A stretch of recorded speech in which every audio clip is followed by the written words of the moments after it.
I'm very happy to introduce our very prominent speaker and a beautiful, beautiful woman. Her name is Sophia Bozok, and Sophia is a professional music player and a music teacher who just recently got married to, seems like her soulmate.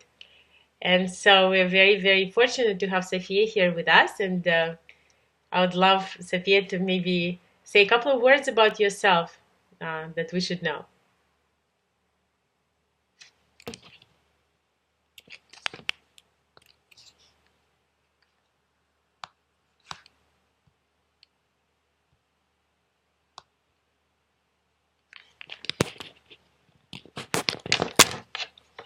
And I never lost the faith that there is a love and there's romance and there's like all this, fairy tales that we read in these books. However, as we know, life is not a fairy tale. So I reached to a point of my life where I pretty much would anyone say hit the bottom, where I realized, well, or I'm gonna keep having faith to find my soulmate, or I'm just gonna admit that there is none of it exist, and I just have to be a good girlfriend or a wife or obedient and just go on with life like everyone else. And that point, when it came to that point, I just said, you know what, I'm not gonna judge or be harsh to myself. I just allowed life to take me in it. And the first thing what I did about changing my life is I look into myself and I look straight into myself and try to understand where's the truth about myself, because there's things about myself that I never really wanted to go there because we're all kind of afraid to find out that we're not perfect or anything. But I went there and I realized was a lot of things that I had to work on myself before I even go and search for my soulmate. So that was my first step to manifestation of my soulmate, is to work on yourself. Fantastic. And may I ask you, what kind of things were you facing? What did you have to work with? Well, one of those things is coming from Russian background, and obviously being Russian, being in a society of Russian people gave me some sort of idea, influence of how to behave or what to do, how to think. Mm-hmm. And majority of them was like the expectation of being this, and that, which I didn't even know what it means or how to do them, And what I did is I actually took a paper and pen, and I really recommend that, and wrote it down, the things that I can do and I cannot do, that I want to be and I cannot be. I was just like 100% honest with myself. And can you give us some examples of that? I think that would be very helpful for our audience. Well, one of the things my family always told me is, maybe it's not so funny, but it's just like, just find a rich, wealthy man who can support you. Mm-hmm. Like that idea was ingrained since childhood. Just find this wealthy man. Yeah. And as I tried or looked for a wealthy man, I realized that I don't really have any connection or things in common with wealthy men, and I'm not even interested. But how do I accomplish this goal? And one of the keys is I realized, well, why should I look for a wealthy man when I should be wealthy myself first? And realizing that you actually can work towards yourself to elevate yourself to a certain level, to be that person, is actually much more rewarding than just to find a wealthy man who just gives you everything. So that's first realization that you can do it on your own. It just was amazing realization, and one of the keys that I started working. And how did you come to that realization? What triggered you to all of a sudden? What really triggered? Misery, of course, misery. There's two things inspire people to act on it. Really happy or really miserable. When you reach the level of misery, you really can't take it anymore. You say, okay, this is it. I have to do something. I'm going to change. I'm going to try something else. And that's where you get up and go and start doing work for yourself in the way that I am. Today, I'm going to be a better version of myself. Yeah. Exactly. And so you were miserable in terms of finances, or how did you understand, well, I have to be that wealthy woman? What happened? So I couldn't say that I was miserable in finance because money was coming to me, and as I do love my job so much, the money just was naturally floating into me. So I was okay with finance. I just wasn't happy being alone because I always wanted to and would like to have a best friend that I can share my feelings and my day and everything. And um, so my situation was not a finance or family. My situation was like I would like to find the best friend. Okay. Yeah. And so was there a moment when you just thought, you know what? I've had it with this programming, I don't want to look for this wealthy man anymore. Did it come in 1 second, or was it like a gradual understanding? It was a gradual understanding. It was building up to the point where I'm like, maybe what I've been told, find this, do this, is not exactly what I want. What I really wanted is to have a best friend, and then everything else was on a secondary plan. So what I did is I wrote a piece of paper the qualities that I wanted in my best friend. And, I did it very exciting and very quick, and I write it down, and then in a few days I met this guy, and I thought, that works. That really worked. The manifestation, the writing. And as I got to know him, he actually turned out to be a narcissist. And my first big sign was like, what did I do wrong? I mean, did I not write correctly? What did you write? Can you tell us how many qualities did you write? Well, I wrote about a page with like a qualities, like I want, like, I don't know, it was like tall and blue eyes. It's usually it's like people, or my grandma expects me to have like tall blue eyes, has a fancy car, has this house, a career.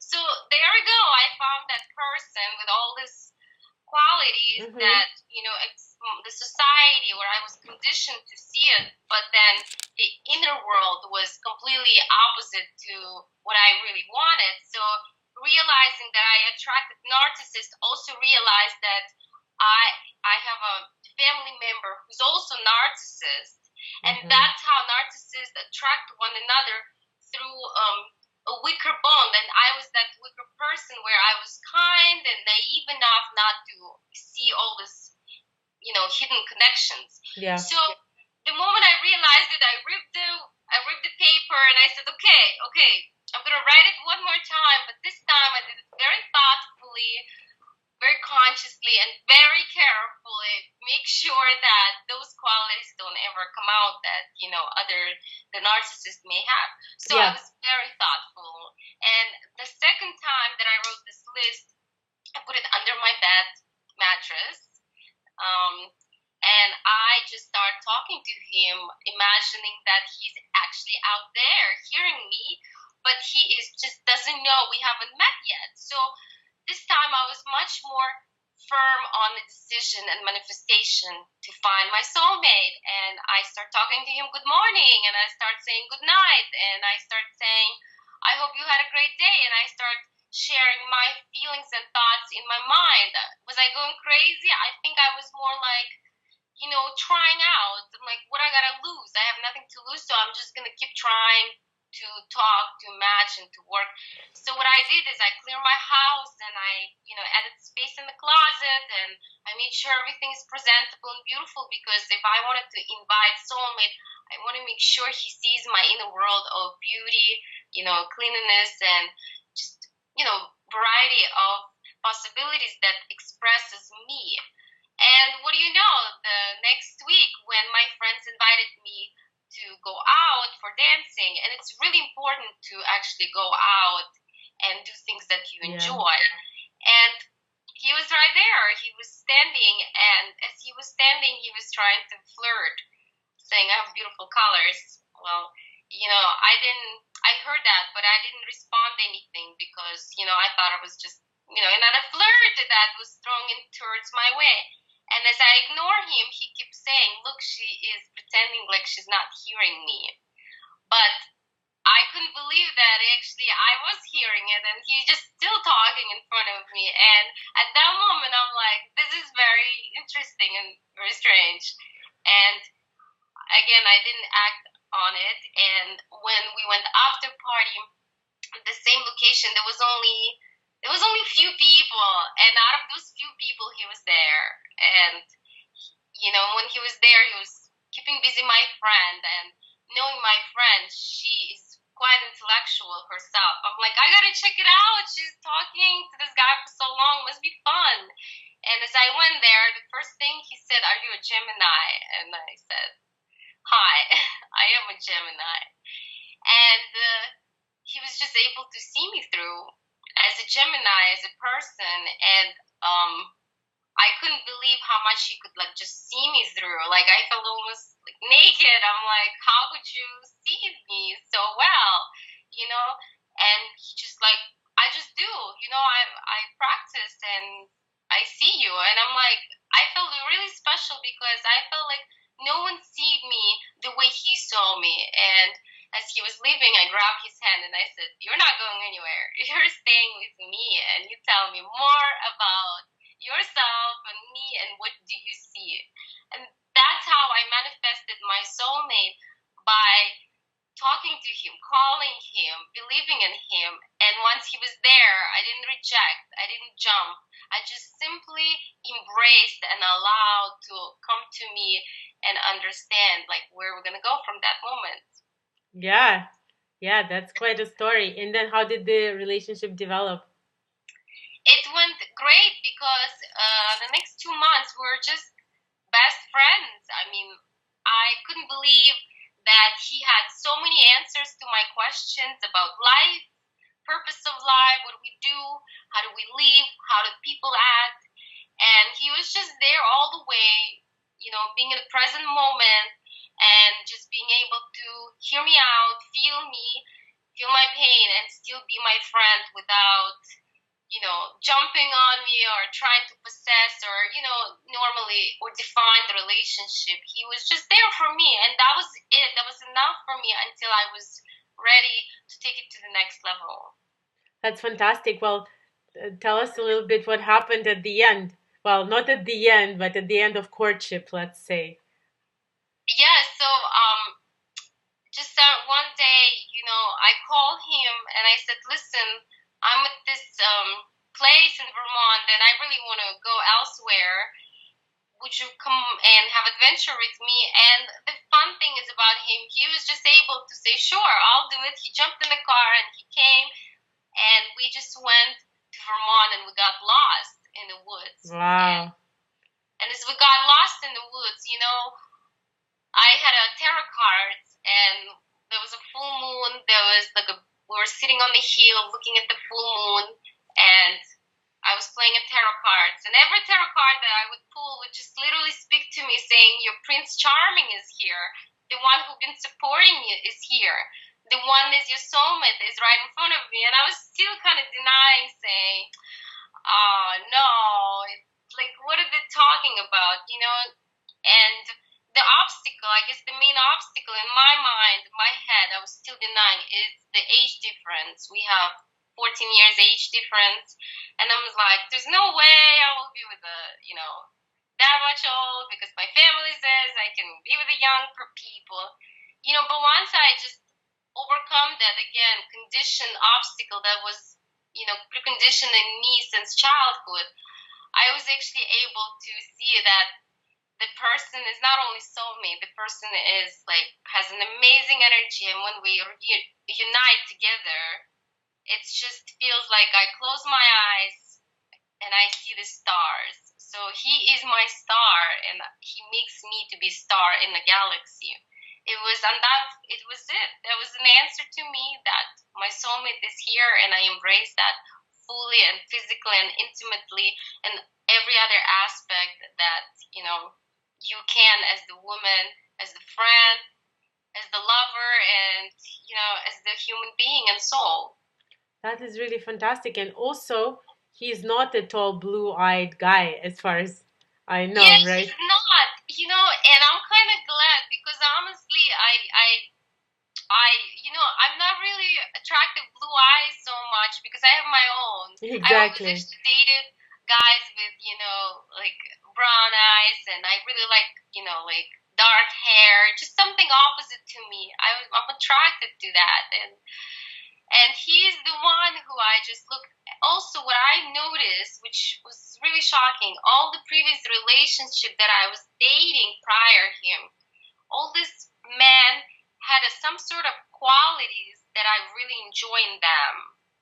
And with my husband that I'm currently married, he has all these qualities in him at once. So I'm thinking I had sense that I'm gonna meet him or be with him, but I was searching him through all these characteristics throughout my lifetime and relationships. I love that.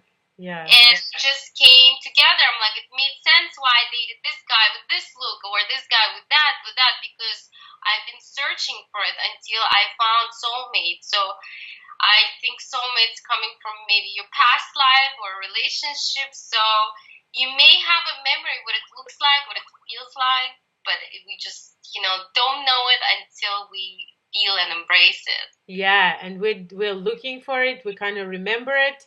That's what you're saying, and then we see some of those traits in other people. And what can you give some examples of the kind of traits that you liked in your previous relationships that your soulmate has right now? Well, one of the traits, I guess, like eyes. I dated these Jordanian guys with this amazing, perfect skin, eyes, and just cut of the eyes and the eyebrow. It was just beautiful. This part. Yeah. And I always was like admiring the way it looks so beautifully and perfectly for like a human being. And I found that in my husband, he also had this like the cut, the skin, the roundness, the face. And another guy was like something about lips, like the full lips was beautiful when I had this ex-boyfriend. And now when I have my husband, I was like, wow, I really love it. So there was like a little physical traits like that. Yeah. Were there any emotional traits as well, or mostly physical? No, of course, emotional, I would say the majority of it, obviously. The majority of emotional, such as like, I enjoy dating the best men who were nurturing and caring, like almost like a father figure, but not like, controlling or oppressive, just like in this gentle father figure spirit. And I found that in my husband as well, because he's very nurturing and caring. And he does it naturally with everyone, not just with me. So it's in him. Another trait I really enjoyed is like being quick, spontaneous, just go with it, not to hold back, but just say, hey, sure, let's go there, let's try this, let's give it a try. I really like that quality, and not many people has it, as a lot of people are most like, gotta take time, being like rigid, and I'm a Gemini, so I need like constant stimulation, like emotional, physical, like inside out stimulation. And he was able to also do that, as I'm a Gemini, he's a Libra. So we really balance each other, because I like to be on to go and Libra is more steady. So when we come together, I make him move a little bit more frequently, and as for me, Yeah. grounds me a little bit more, so I don't like take off too far. So it's perfect, this yin yang situation balance where we like constantly keep moving and evolving together. That's a wonderful balance. And I wanted to ask you if in your life you've ever been attracted to guys who are not emotionally available or who are narcissists, or you've never. Well, it seems like most of them were emotionally unavailable, and I Okay. feel like I can be a hero. I can, penetrate their heart and open their heart and Mm-hmm. expand their view and save the day. Yeah. Probably a lot of women can relate to that. Yeah. And let me tell you, all this internal instinct saying that I can change the man or make it better or help him out. This is all I feel like, maternal maybe instinct that we're trying to put it on men, because really each person is capable of certain things to a certain level as they grow and progress in their life. So what I really notice is if I'm emotionally available and I'm ready to go, a lot of, my partners were like, they would get scared. They would try to escape, run away, or they would try to just like tell me I'm crazy because it's like too much feelings at once, while I'm just being happy. So it could be also very overwhelming for them. But at the same time, I like challenge. I don't like simple given things, so I like challenge. So I try to work. It never really worked. It worked to a certain point, and then they reach the capacity, and then that's where the breakup happens because it's just you realize that you need to grow further, and not everyone is ready, especially I guess at the young age or at a certain level of their lifestyle. Yeah, definitely. But are you feeling challenged now with your husband at all? No, I don't feel challenged at all because I realize that challenge that we all like to conquer, it's not the right way to love or express love. You shouldn't be hitting the wall to break it. It should be more like I'm growing and you're growing. Can we do it together? And the challenge is, I guess, to balance and grow together and make sure the other person grows and you grow and you go together and no one falls behind. And if it happens, you quickly help to one another. And that's the beauty of evolving relationships. Yeah, but you don't miss that challenge, do you? No, not at all. Oh, I am so thankful that I'm not single anymore in the way that I don't need to go chase, stressed out because he didn't call me or didn't text me or did I say something wrong. I don't have to ever get worried about any of those things because we reach to a level where we have respect, mutual understanding, great communication, and if there's any problems, we just communicate and work it out, and it's fine because both of us wants to make it happen. Yeah, yeah, that's really fantastic because many of the women that are a part of our community like a good challenge. And this is very healing what you're saying, that you really don't need that to be happy, that you really can just embrace and make sure another person is growing together with you. And I imagine you're probably feeling challenged enough in your career and always pushing forward. Is that right? Yes, and because I like those challenges, like in the career or like the friendship level or relationship level from outside world, because I have this internal security with myself, with my husband and my relationship.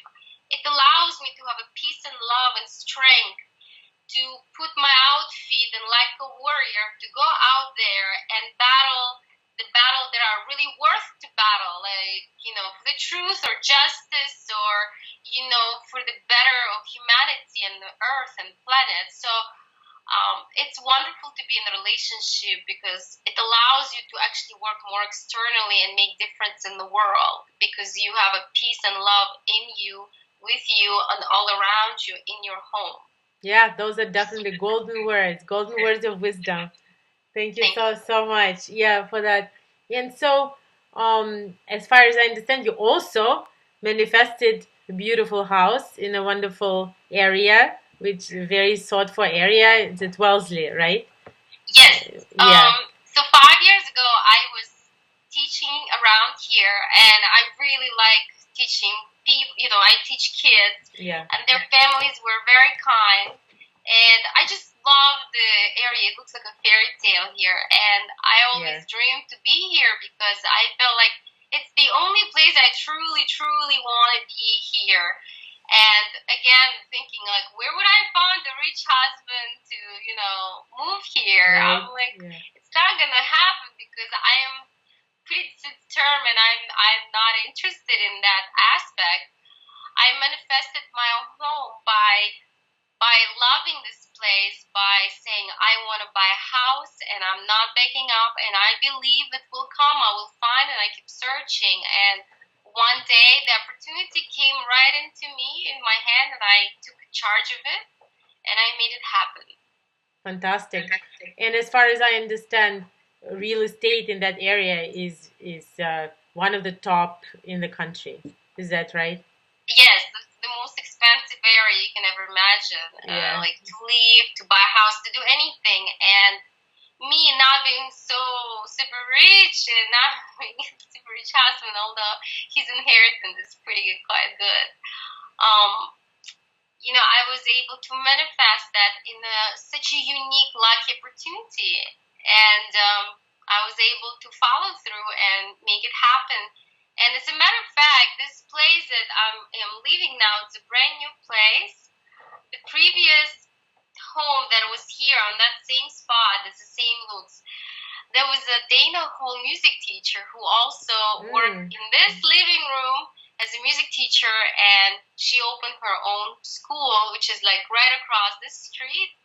So I am fulfilling this good karma from the past. I'm a music teacher, and I also have a Wellesley School of Music here in the Wellesley area. So I am repeating the history, and I'm feeling great.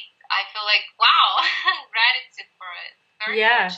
You're definitely a champion manifester, and a lot of people love music, and so many people feel that they would never be able to make a living just through their music. And not only you defied that myth.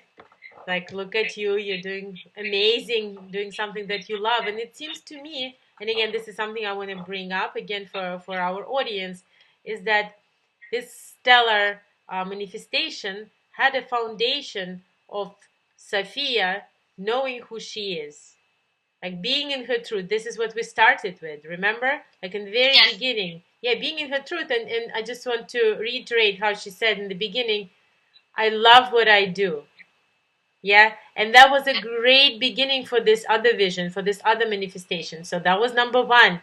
Second, very important point, how she let go of the stereotype. She let go of her type, or whatever ideas of happiness were brought in from this programming. And well, she had Russian background, but everyone has some kind of background and some kind of ideas. And I think idea of marrying somebody rich is pretty widespread. It's very, very universal. And here you defy that, and then you defy also where you can live. And so you're living in this next level, beautiful place, which also has this karmic connection with music. This is such a beautiful story. You're such a great artist, and you're such a great artist of your life. And thank you. I think that this is very, very inspiring. And I also love how you first manifested this narcissist, and a lot of people would be taken aback. A lot of people would lose faith, and they would say, well, this is just not working, right? It was very discouraging going through the process again and again and again. It's like, like going through the machine that it is just like squeezes you. But if you can just look every experience as something for you to learn so you can take to the next level, suddenly it's not so draining and sad and bad. Very important not to have a self-pity and thinking you're a constant victim. You actually, should feel there is always this positive aspect of even the darkest situation where you can take and turn into your own advantage. You just gotta find it. You gotta see it. You gotta be optimistic. You gotta have a friend who would shine a little bit light and say, hey, but look at this side. This is actually a pretty good sign. So why don't we take it from there and go next level from that positive, good, outlook to the next level. Absolutely. And it's so beautiful to see you being such a lit up powerhouse with such an unbendable, unshakable faith. And my question, it's a pretty deep question, and I hope that you do have an answer for it. It might not be very simple to answer that question. But I found in my work that a lot of issues come from lack of faith, at the end of the day, when everything is said and done and we went through like I'm not good enough or things are happening, at the end of the day, it's just that faith that I feel in you. And my question is, what is the secret of your unbendable faith? Well, I guess the moment I lose all my faith, like, I mentioned, you hit the bottom. Yeah. That's when the life is really testing you. That's when the life is really seeking for the truth. Do you have what it takes? Do you think you deserve what it takes? Because if you just accept and lose faith and just, let it go like that, then I guess, you didn't want that happiness in the first place that much. Because if you really want something, nothing can break you down. And even the worst news, you can still overcome, come back the next day and say, you know what? I'm going to get up and keep going. The failure is not to fail you. The failure is to give you feedback just to get you closer to who you are. Are you like easing giving up like that? Or you're just being so stubborn that you don't want to let go? Like, the question is here. Yeah. Are you easy giving up person? Or you have what it takes and you're not stubborn, you let go. There's this balance. Like, what is it important to you? Yeah. If the happiness is something you seriously want to pursue, you can't think that you have only 1 month, you're going to give it a try, and if it doesn't work, you don't do it anymore. It's not a trial like this. It's not about timing too. It's about your life journey and how you handle it. Can you handle it or not? If you can overcome the obstacle and still have a faith in you, then you're truly saying to the spirit, to the world, that I do deserve happiness. That's it. But if you don't, then, that explains why people get frustrated and they say, well, I tried, it's not happening. Maybe it's not meant to be. All these excuses for yourself. The question, are you ready for it or you're not? Yeah, absolutely. So what advice do you have for the ones who would like to get ready for it, right? And maybe still having some doubts, or maybe a part of them really wants to manifest a soulmate and a part of them is scared of intimacy, or a part of them is scared, let's say, that they'll be hurt, or a part of them is scared that the soulmates don't exist at all and they'll be disappointed if they really put this wish out there. Or there are also some other women who are so used to being alone that there is also a part of them that's afraid to lose their freedom. So there is usually some part which is not in unison, with another part. So is there an advice you can give, for women like that? Yes, commitment to yourself. How much you're committed to yourself and your belief and your faith and your desire and your soul, how much you're committed to it. If you're truly committed to yourself to change, then you have to write it down again. It really helps. And remind yourself that you're committed to it. Not a 1 day, not a 1 week, but you're committed for life. The determination in you that needs to be felt through, like realized and say, I am committed to myself, to improve myself, to make a better version of myself. I am committed to find a soulmate when I'm ready, when he is ready for me as well.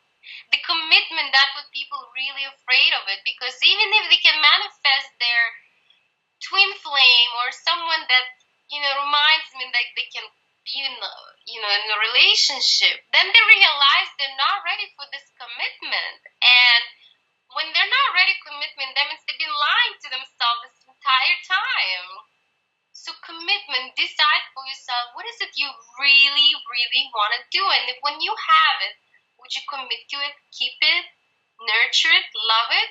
Or would you mistreat it like as if like, now I don't want it, it's not what I wanted, just commitment to yourself is important. I was committed to myself saying, well, if my husband is my soulmate, then I commit my heart, my mind, my action towards him as if I would commit towards myself. I treat him with kindness and love as I would treat myself like that. Which is also brilliant, right? That you have kindness and love towards yourself, which many women don't fully have. It also took some time, as I didn't have it earlier. I didn't. How did you come into that relationship with yourself?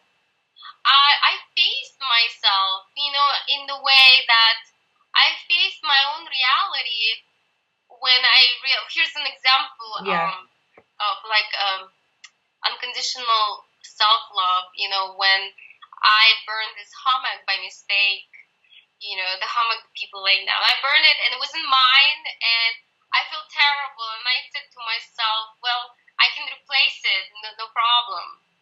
But then I went through this emotional trip where I was crying and punishing and telling myself, how could I ever done that? What a mistake I did. I burned someone else's, item. I wasn't careful. So all this process thinking, and as I was talking to myself and punishing my own self, I realized there was a lack of self-love. I see. Mm-hmm. Yes.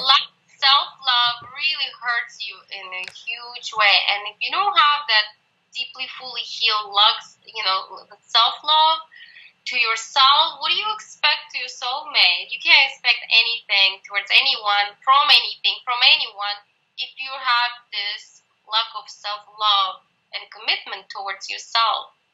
Yes, absolutely, and that is really fantastic. And there is something else that I want to mention, which I feel could be also helpful for our audience, is that you play violin. I do. Yeah, and it takes quite a bit of a commitment to master that instrument. Is that right? Yes, a lot. Well, as a child, of course, I didn't want to commit to anything. As a children, don't like commitments much, but as I grow into it and I learn and I realize that I have this enormous skills and knowledge to play an instrument that takes enormous patience and love to it, I was able to realize that my honest, truly commitment only came much later in life. But that's okay, because once it arrived, I realized that I can do so many things with it. And again, I was conditioned to think that once you play violin, you need to play an orchestra, and that's the happiness. And it was a huge discovery for me to realize that that's not the happiness for me, and that's not what I want to do. What I really wanted to do is just to play my own music on the violin, and that's what I start doing it. And the moment I start doing what I really wanted, it's where I felt like this total love to my instrument. Yeah, and I would love to conclude with that. And I feel that symbolically this is also very beautiful, as violin, it's usually perceived as an instrument of love, right? It's the instrument of the heart, the string instrument. And you've learned to play that instrument of love. And you've manifested that love into your life, and that power that allows you to make a big difference in the world. Yeah. Yes, indeed. And also being in love helped me to manifest better sound, because love and music just goes really hand in hand together really well. Playing an instrument but not fulfilling your heart with fully love that you're looking for, it's still missing link. I think it's a missing link. At least for me, it was missing. And once I found love, I found home, I found my true self, it really manifested in the sound and in the way that I never knew I can do that. So again, everything is well connected. If you just, work around and rise above, you will see it can all be manifested and enhanced as you wish. Yeah, and it feels like such a beautiful self-nurturing circle as well. So I want to wish you an incredible next chapter of your journey with your husband. I know you were just married last year. Is that right? Yeah, and I saw some beautiful pictures, fantastic pictures from the wedding. I wish we had some now, to show. Maybe I can edit them in. They were really stunning. And thank you so much. This is such an inspiration, such a powerful, beautiful woman. And if is there is there anything else that, like, the last words that you would like to say to our audience? Well, all I wanted to say is have faith. If you're really committed to it, if you're ready for it, if you want to be ready, if you are ready to embrace him with all the goods and bads, because nothing is really perfect, but it's still doable in the best, most beautiful way. Just have faith in you. Find friends or people who can inspire you, and keep your vision straight up. Look forward. Don't let anything back you down or pull you back, because as you're getting closer and closer to your manifestation and love and person or your life, you will face a lot more obstacles and people or whatever spirits that will try to hold you back or pull you back or discourage you. And you gotta know that this discouragement is happening is because you're getting really, really close. So that's where you test your faith, right there as well. Thank you so much, Sonia. Was such a pleasure and such a privilege, and I think that this interview is going to help many wonderful women strengthen their faith for sure, and also um, give them some kind of roadmap as well into what is possible for them. Thank you so much. Thank you, and we'll see you again. Yes, exactly.